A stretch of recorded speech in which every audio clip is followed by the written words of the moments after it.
Good morning, gang. What a beautiful Sunday it is. Let's talk about totalitarianism. So, I did a recent post about this and how identity politics is used to divide and conquer populations, and this is reliably so. If you look at totalitarianism and dictators throughout the 20th century, they used the people against themselves. It seems obvious, and this is not any more clear, at least in my recollection, than that comic where it's a group of people standing on one end of a plank, and then there's a politician. It represents government on the other end of the plank, and the politician's plank, the end of his plank is off of a cliff. And the point of this is that the people have so much more power than they realize. And politicians know this. Governments know this. Tyrants know this. The founders knew this. So our republic was set up in such a way that the government cannot exert its will on the people unless the people demand it. And so this is a game. It's a cat and mouse game. And what happens? The state, and when I say state, I mean all of it. I mean government, politicians, lobbyists, corporate entities that exert their influence on politicians to get government to bend to their will so that government can be used as a weapon. I'm talking about religious organizations that use legislation to their advantage. The reason for the separation of church and state in the United States. I'm talking about all of it, the whole apparatus, the state. The state identifies groups that are perceived to be marginalized in society, or perhaps are marginalized in society. And it amplifies the concerns of those who are marginalized in society as if those problems are unique to that group. That freedom of speech affects homosexuals in a different way than everyone else, every other human being.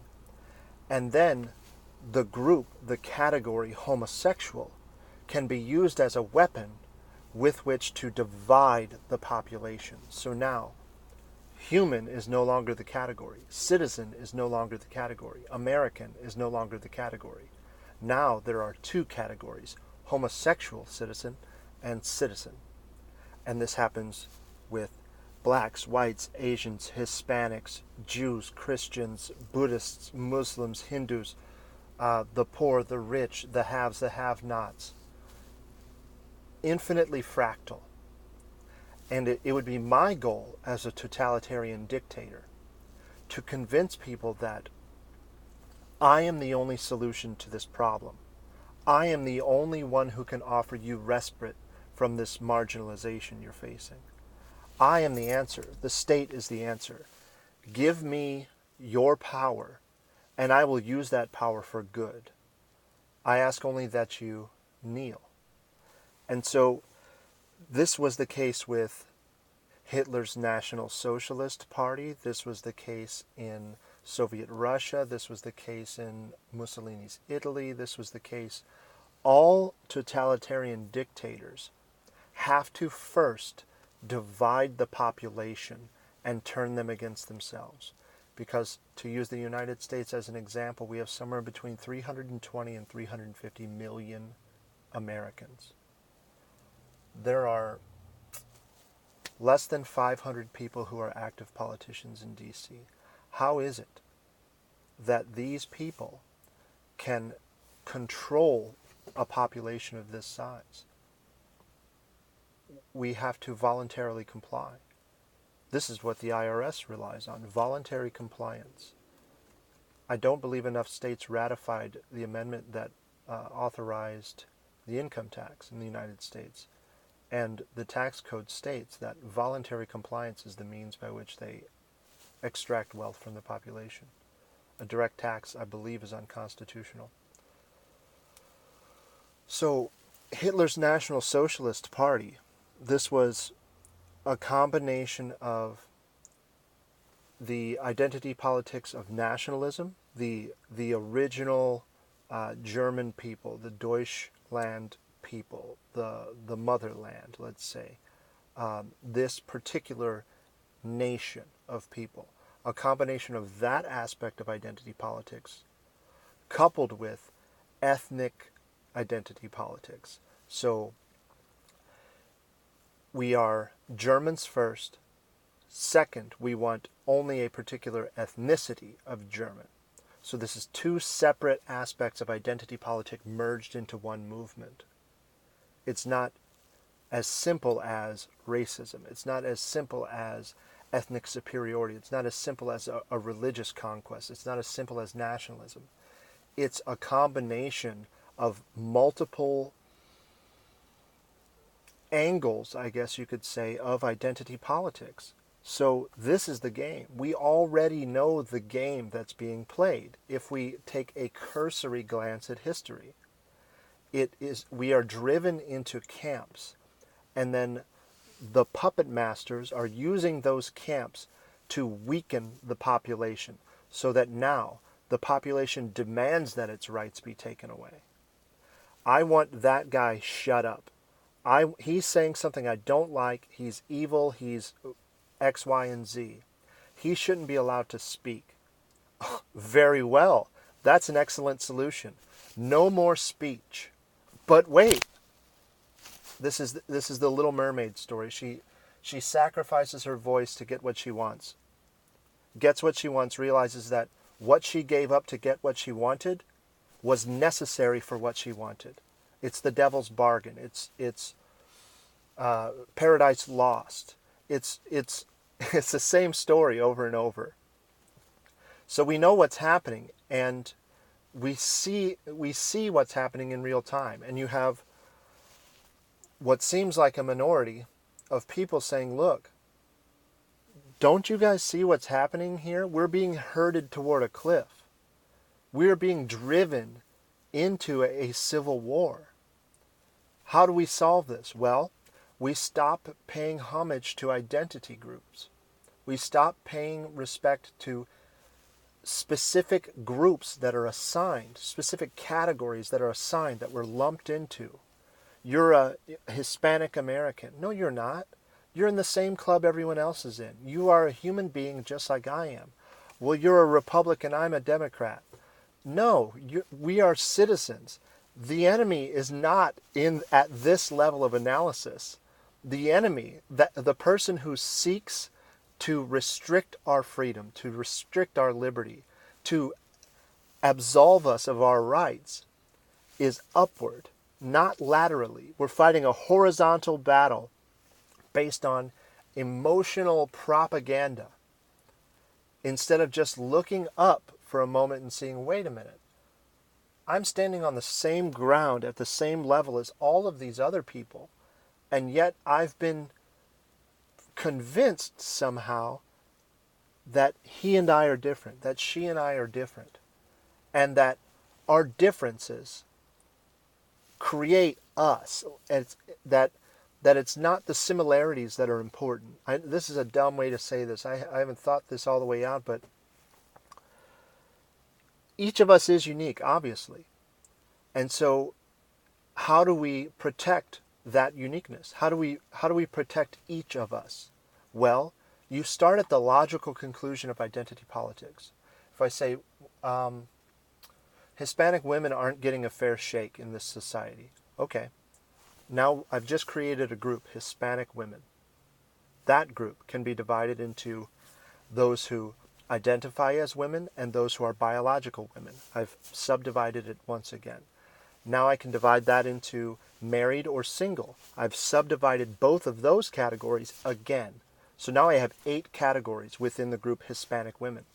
Now I can subdivide each of those into women who have children, women who have health problems, women who are tall, women who are short, women who are overweight, women who are diabetic, women who are from other countries, women who are the children of immigrants, women who have more than one child, women who are on their second marriage, women who are unemployed, women who are employed, women who are CEOs, infinitely fractal from one category, Hispanic women.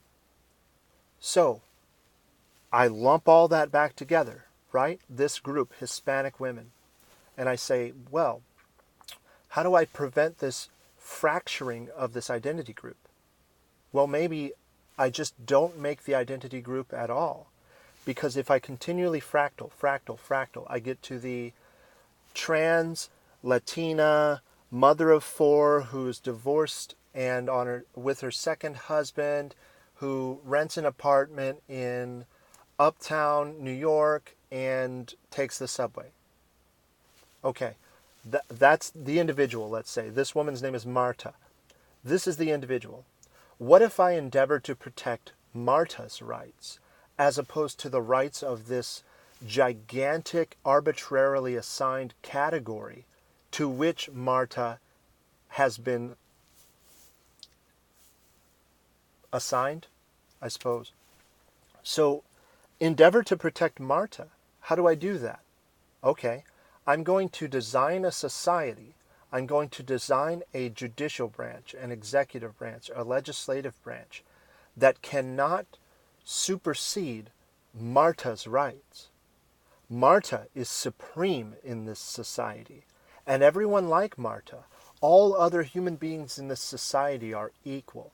No one above, no one below, in the eyes of state power. So what I've done is, I've elevated Marta to the most supreme position in society. And Marta's rights shall not be infringed.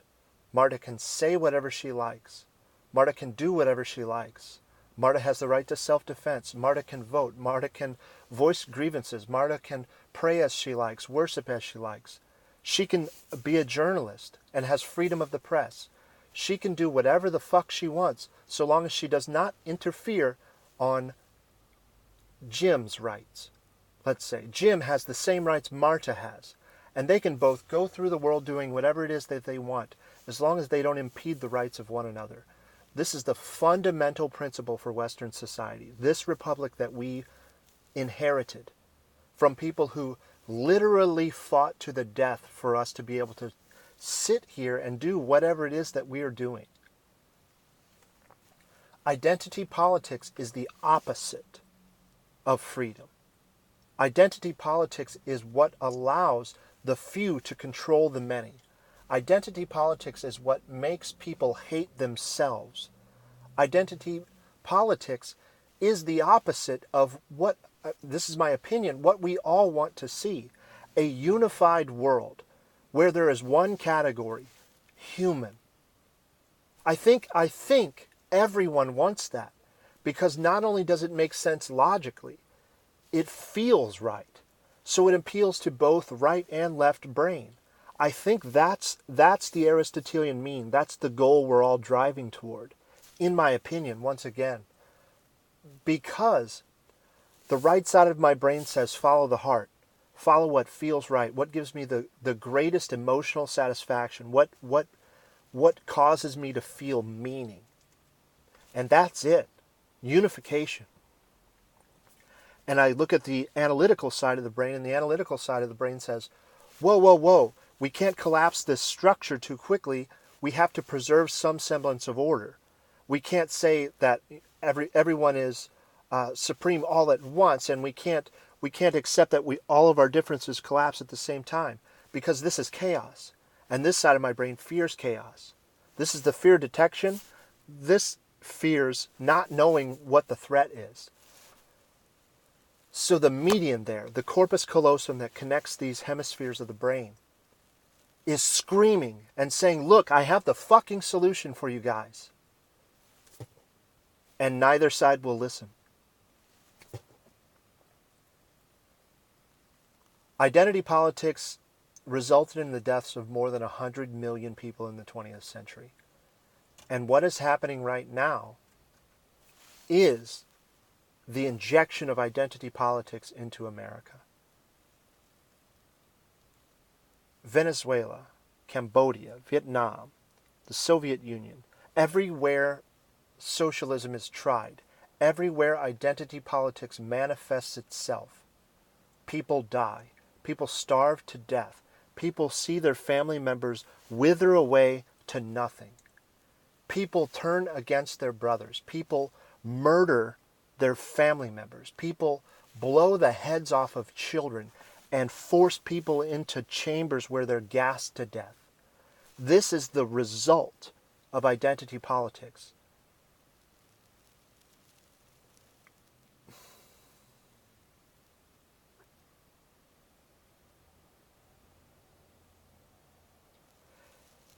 If we were in real danger, if we had elected a tyrannical dictator, a King George in the making, if Donald Trump were in fact a fascist Nazi dictator,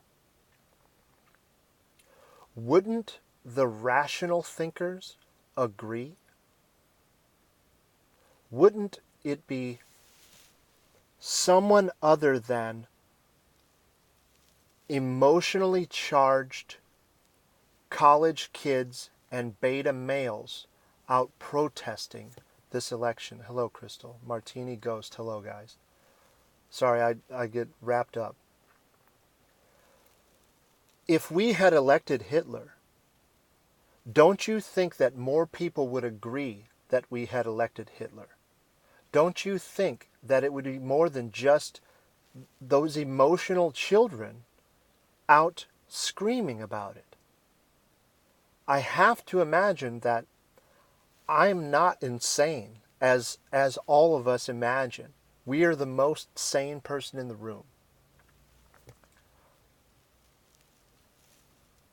What I see as far as protest, resistance, obstruction, anti-America,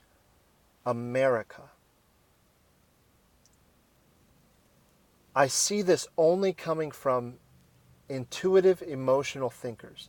And that's not to say that emotional thinking has no value. Clearly it does. There is a balance. I have to be able to use both sides of my personality. I have to be able to use both sides of my brain. If I'm relying only on threat detection, everything is trying to kill me. The way a horse thinks. If I see something I don't recognize, it eats horses and I need to get the fuck out of here. That's right brain. All right brain. Sometimes you have to pause, I suppose. I don't know what it takes. But think, okay, are my emotions getting the best of me here? Is my heart leading me where my brain is saying this is the wrong path? If you are out screaming that we have elected a dictator, and when someone asks you, what has he done that indicates that he's a dictator? And you say, well, he's just a fucking fascist. You're a fascist too for questioning me. Okay, I know now that you've taken yourself out of the conversation. You're just here to throw a tantrum. You're not here to move us toward that unified vision of humanity. You are here to air your grievances, make yourself a victim, and scream. That's what you're here for. And I think we would see more rational thinkers out there with protest signs, with those intuitive thinkers, if we had actually elected a fascist dictator. If Hitler were in the White House, it wouldn't be 4 or 5% of the population screaming about it. It would be everyone. At a minimum, the 50% of Americans that vote, people that pay attention to the world, at a minimum, those people would be saying something about it. Even if you were a dictator, which is not. Well, I don't know that I agree with that, Crystal. So, yes, he was duly elected. A legitimate election resulted in the nomination and eventual presidency of Donald Trump. I am confident he's not a dictator. Otherwise, wouldn't all the people who were told to be afraid be in camps already, or in prison, or have their rights removed at a minimum? Wouldn't we all be 2/3 of a person if we're not blonde Aryan males. But I see your point. Yes, duly elected. However, if he were in fact a tyrannical dictator, I would be out there with these screaming infants, screaming the same thing. We got to get this motherfucker out of the White House because he's murdering babies in the womb. I don't know. That's a pretty bad thing, right? He said that these people don't have rights. He said the Constitution is a living document. He said we need to give billions of dollars to Iran. He said Benghazi was caused by a YouTube video. He is wrecking the country. The economy is crashing. I can't find a job. Except this is the inverse of everything that's happening. So if those things were happening, yes, I would be out there with them saying, look, this is a dictator. The problem is, as you've just said, he is not. He is not. And the case I'm making is that if there were any danger, if it weren't just mainstream media propaganda whipping emotionally charged people into a frenzy, if it were anything beyond that, the rational-minded people would be out there voicing the same concerns. They wouldn't be saying, hey, I see you're saying, he's a fascist dictator, but unemployment has never been lower. The stock market's been setting record highs for going on 2 years.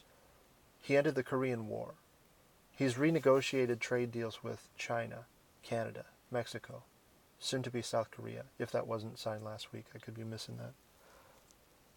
When you present a calm, rational position, and the intuitive thinker doubles down, and when faced with that cognitive dissonance, short circuits like that non-player character and goes back into the boot loop. Orange man bad, orange man bad, orange man bad. Because they've been indoctrinated. People that consume mainstream news, whether it's on television or through Facebook or through Twitter or Tumblr or Instagram, people that read mainstream news and believe that it's the truth have been ruined psychologically because they've been living in a state of fear for 2 years. Not just 2 years. I won't limit it to Trump's presidency because the media has been using fear and anxiety to manipulate people since media became a thing. I'm just saying, duly elected is a big deal. Say we wanted a dictator. I don't agree, Crystal. I don't. Even if we wanted a dictator, I would still oppose it because I oppose state power and I'm a proponent of individual rights. I disagree with that. We knew he likes women. We don't. Yeah, his base does love him. Macy Lane, hello. His base does love him. And this is, at least in my memory, this is the first time a president has done exactly what he said he was going to do. He still hasn't repealed and replaced Obamacare. I think what the Democrats just voted down, this idea that insurance companies can compete across state lines so that they compete for your business, basically. It's going to drive rates down. And what this does is it sets up a repeal and replace of Obamacare. So this is why you've got 100% of Democrats opposing it, because it's the first step toward the repeal and replace. Second thing is the border wall. I think that could have been done by now. I understand this is a strategic thing, but I disagree with the emotional humanitarian position that says that everyone has the right to come here. That's not what a right is. I think we probably differ on what a right is and what a privilege is. Being in America, being a citizen of America is a privilege. And the evidence of that is if you go and murder someone, you no longer get the rights of the citizen. You are in prison now. Should you behave in a way that is appropriate and treat fellow man, fellow women as individuals, supreme light beings, however you want to describe it, you get to participate. You get to be in the club.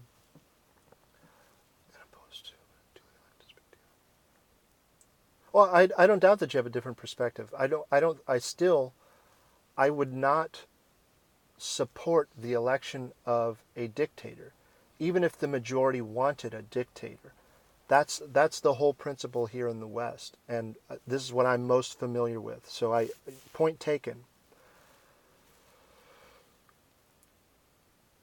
The will of the majority is not the will of the people, if you understand. So if 51% of people think that I should have no rights, then I have no rights. If I'm sitting at a table with two wolves and I am a sheep, and we vote on what to have for dinner, I'm on the menu every single time. So the way that's described in an emotionally charged soundbite way is mob rule. This is where the discussion is being driven right now in the media. Mob rule cannot exist in a Republican constitutional republic. Excuse me. Mob rule can't exist here. The system is set up to prevent a extremely vocal minority or a majority from overriding the will of one another. So I see your point, and I understand people can be manipulated and misled. Maybe I've been manipulated and misled, and all of the evidence that I'm citing is made up. These are alternative facts, to quote Kellyanne Conway. Not to be disrespectful to her. I know exactly what she meant, and it was blown up the wrong way. But if we were duped, I would be in there resisting with all these retards. If we were duped, they wouldn't be the only ones screaming about whatever, unfairness, Marussia, all this shit. It wouldn't be just them. It wouldn't be only intuitive thinkers there. There would be more balanced people, and there would be more rationally minded people out in the trenches, #resisting. So that's all I got, guys. Identity politics is the opposite of freedom. It is contrary to everything we believe is right. And hopefully I've made sense of that. We will see you, gang.